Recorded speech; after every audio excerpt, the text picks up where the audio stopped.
छत्रपती शिवाजी महाराज की जय श्रीराम। हिंदवी स्वराज्याचे सरसंस्थापक छत्रपती शिवरायांना मानाचा मुजरा करतो। भारतीय राज्य घटनेचे शिल्पकार भारतरत्न डॉक्टर बाबासाहेब आंबेडकर यांना मानवंदना अर्पित करतो।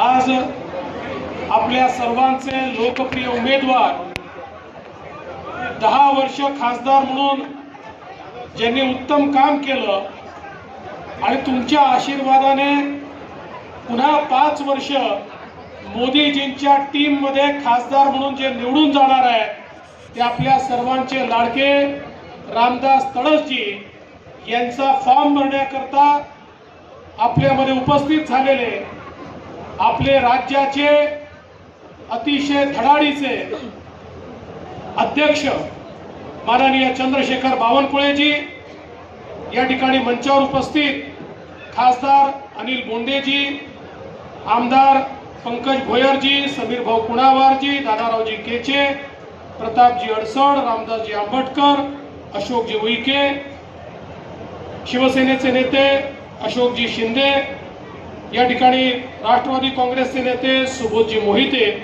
सुनीलजी गफाट, जयप्रकाशजी गुप्ता, आशिषजी देशमुख, जगदीश भाऊ गुप्ता, राजेशजी सराफ, गणेशजी खार, विजयजी आगलावे, शरदजी शहारे, ईश्वर बाळबुधे, सरिताताई गाखरे, सुरेश भाऊ वाघमारे, सुमितजी वानखेडे, सुधीरजी दिवे, राजेशजी बकाणे, राणाजी रणनवरे, परिमलजी कांबळे, मंचावरील सर्व मान्यवर आणि उपस्थित सर्व भगिनी आणि बंधूंनो, खरं म्हणजे या हॉलमध्ये जेवढे लोक बसले आहेत त्यापेक्षा जास्त लोक बाजूच्या पेंडॉलमध्ये बसले आहेत।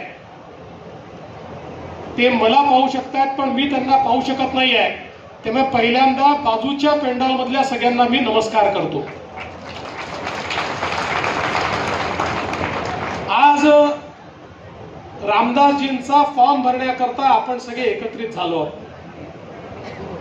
काल माननीय पवार साहेब या ठिकाणी येऊन गेले। मी पवार साहेबांचे मनापासून आभार मानतो। जी गोष्ट आम्हाला जमली नाही ती पवार साहेबांनी करून दाखवली। आम्ही काँग्रेस मुक्त वर्धाचा नारा दिला, जिल्हा परिषद जिंकलो, एक सोडून सगळ्या आमदारकीच्या जागा जिंकलो, नगरपालिका जिंकलो, नगर परिषद जिंकलो, पण आम्हाला पंजा मात्र गायब करता आला। पवार साहेबांचे मनापासून आभार की पवार साहेबांनी वर्धेतनं पंजा गायब करून दाखवला। जे आमचं स्वप्न होतं ते पवार साहेबांनी पूर्ण केलं।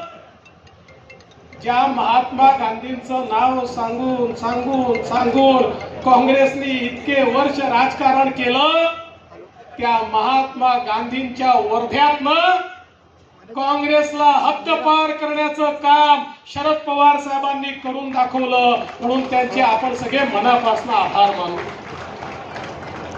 काय अवस्था आली आहे, काँग्रेस वर्ध्यातनं हद्दपार, पण हद्दपार तर केलं पण उमेदवारच सापडे ना। उमेदवाराचा शोध चालू झाला, कोणी उभा राहायलाच तयार नव्हतं। मग एक उमेदवार काँग्रेसमधनं त्यांनी आयात केला, तेही माझे मित्रच आहेत, मला हे माहिती आहे की त्यांना पक्क माहिती आहे की विधानसभेत तर काही त्यांचा टिकाव लागत नाही, तर किमान लोकसभेत शहीद होऊन नाव आपलं मोठं करावं या दृष्टीने त्यांनी राष्ट्रवादीचं या ठिकाणी तिकीट घेतलं। पण काही हरकत नाही, सगळ्यांना शुभेच्छा आहे, लोकशाही आहे, प्रत्येकाने लढलं पाहिजे।